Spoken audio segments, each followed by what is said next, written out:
এই দেখো এক্ষুনি একজন গুলি খেয়ে শুয়ে পড়লো। সব অস্ত্র হাতে মরিয়া সেনাবাহিনীর সদস্যরা। এরা কিনা আবার ভারতের সঙ্গে যুদ্ধ করবে, ভাবা যায়? আধুনিক ট্যাঙ্ক, এপিসি আর বিধ্বংসী সব অস্ত্র হাতে, তাও আবার শেষ পর্যন্ত জং ধরা ট্যাঙ্কগুলো নিয়ে কলা বাগানে সর্ষে খেতে পরে সর্বনাশ করে বেড়াচ্ছে।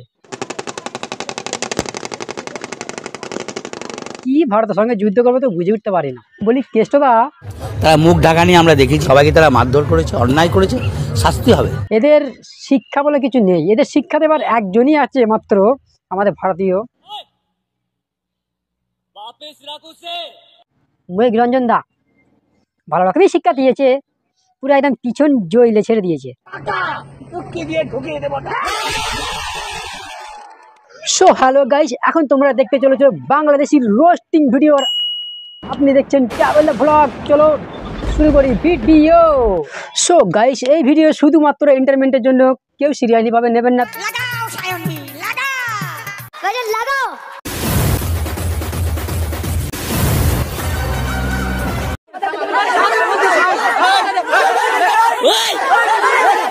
তো আজকে আপনাদের দেখাবো যে বাংলাদেশের চুবড়ি ছাপড়াদের কিছু, ওদের যে কথাবার্তা এত পরিমাণে খারাপ, কি বলে পুরো ধারণার বাইরে।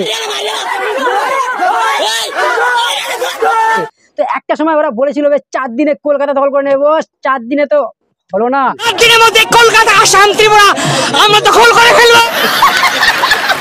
তাও আবার শেষ পর্যন্ত জং ধরা ট্যাঙ্কগুলো নিয়ে কলা বাগানে সর্ষে খেতে পরে সর্বনাশ করে বেড়াচ্ছে। চারপাশ শত্রুদের হামলা প্রতিহত করতে প্রাণপণে লড়ছে বাংলাদেশ। এরপরে গেলে যেটা দেখাবো তোমাদের, চিন্তা করতে পারবে না, এদের জন্য একমাত্র এই খালি বোতলই যথেষ্ট। আর এই কাঁটাতারের বেড়া এবার কাচের মদের বোতল ঝুলিয়েছে বিএসএফ। বলি ও কেষ্টদা, তারা মুখ ঢাকা নিয়ে আমরা দেখেছি, সবাইকে তারা মারধর করেছে, অন্যায় করেছে, শাস্তি হবে। এই যে বাংলাদেশের যে লুঙ্গি বাহিনী যে লোকগুলো নয়, এত সাহস বেড়ে গেছে। ঠিক বলেছো। মনে কথা কি বলবো, মানে দেখে আমার লজ্জা লেগে যায়। তোমার কতটা লজ্জা হলো একটু বলে দেবে অবশ্য। লজ্জা লাগা দরকার। আমার লজ্জা করে না, আমার লজ্জা করে না। আর হ্যাঁ, যদি একটু বেগর বাই করে পুরো সুটি একদম লাল করে দেবে, সুটিয়ে লাল করে দেবো, নোংরা আমি বার করে দেবো। বলি দিদিমণি, এদের এত সাহস হয় কোথা থেকে? আমি অনুব্রত মণ্ডল। আমাদের যে ভারতীয় যে সেনাবাহিনীর বন্দুক নিয়ে টানাটানি করছে, হ্যাঁ বলি, আবার আরেকজন এদিকে কাস্তে দিয়ে মারতে যাচ্ছে, আরেকজন এদিকে লাঠি নিয়ে মারতে যাচ্ছে।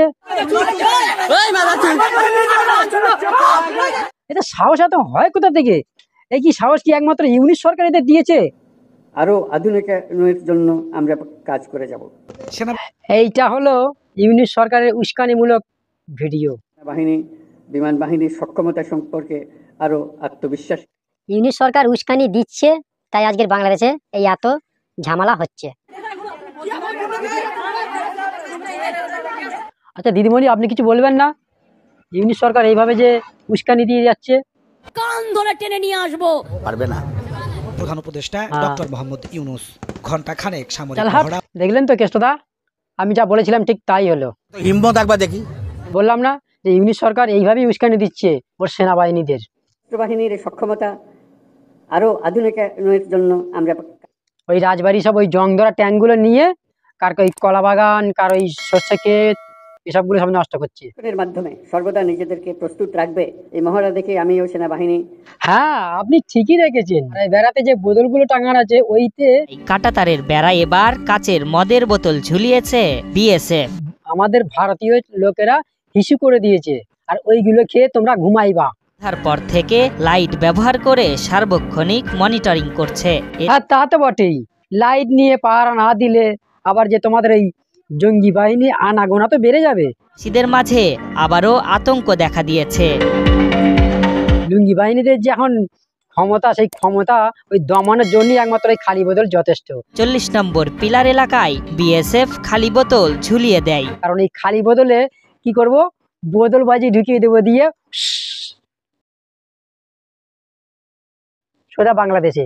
তোমাদের আর ওই পরব আমি কিছু মারা দরকার নেই, তোমাদের জন্য এটাই যথেষ্ট। বলি ও কেষ্টদা, এই যে বাংলাদেশের যে মিডিয়া আন্তর্জাতিক আইন অমান্য করে শূন্য রেখায় বাংলাদেশ ভারত প্রধান পিলার উনি তো একবারে দেখছি পুরো ফেক ভিডিও বানাচ্ছে। তারা মুখ ঢাকা নিয়ে আমরা দেখেছি, সবাইকে তারা মারধর করেছে, অন্যায় করেছে, শাস্তি হবে। আচ্ছা দিদিমণি, আপনি এটা বলুন তো কি করে হয়? আমাদের যতটুকু আমাদের অংশ আছে ততটুকুই তো একমাত্র সব প্লেয়ার মারবে নাকি? মা বোনের উপর অত্যাচার করি, হরে কৃষ্ণ হরি হরি, গ্রামগঞ্জে ডাকাতি এই মিথ্যাচার চালানোর জন্যই কিন্তু এই যত ঝামেলা ঝগড়া অশান্তি লেগেই আছে। শূন্যরেখায় কাঁটাতারের বেড়া এবার কাচের মদের বোতল ঝুলিয়েছে। হ্যাঁ, আপনি অবশ্য একদিকে ঠিকই বলেছেন যে এই খালি বোতলগুলো আবারও টাঙানো হয়েছে। এতে বিজিবি বাধা দিলে তা উপেক্ষা করে বোতল ঝুলিয়ে দেয়। কারণ মাঠের মধ্যে তো কল বসানো নাই, যার জন্যই তো এই কিছু তোমাদের সব সুযোগ সুবিধা করা।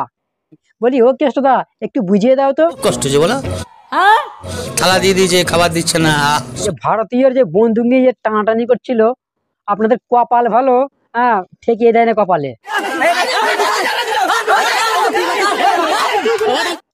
কারণ আমাদের ভারতীয় আর্মি যথেষ্ট ধৈর্যশীল, কারণ এরা অনেকক্ষণ ধরে এরা ধৈর্য ধরে দেখেছিল যে আপনাদের এই অগ্র। ঠিক বলেছো। কারণ ওরা যদি চাইতো যে কোনো মুহূর্তে একদম ডাই করে চালিয়ে দিত, ব্যাস পুরো নাটক শেষ হয়ে যেত সঙ্গে সঙ্গে। এই ভিডিও শুধুমাত্র এন্টারটেনমেন্টের জন্য, কেউ সিরিয়াসলি ভাবে নেবেন না তো। টাটা। অবস্থা হয় হাতে হার কিন ওদে एक तो लाइक और शेयर ठोक दीजिए महाकाल का। लाइक और शेयर ठोक दीजिए।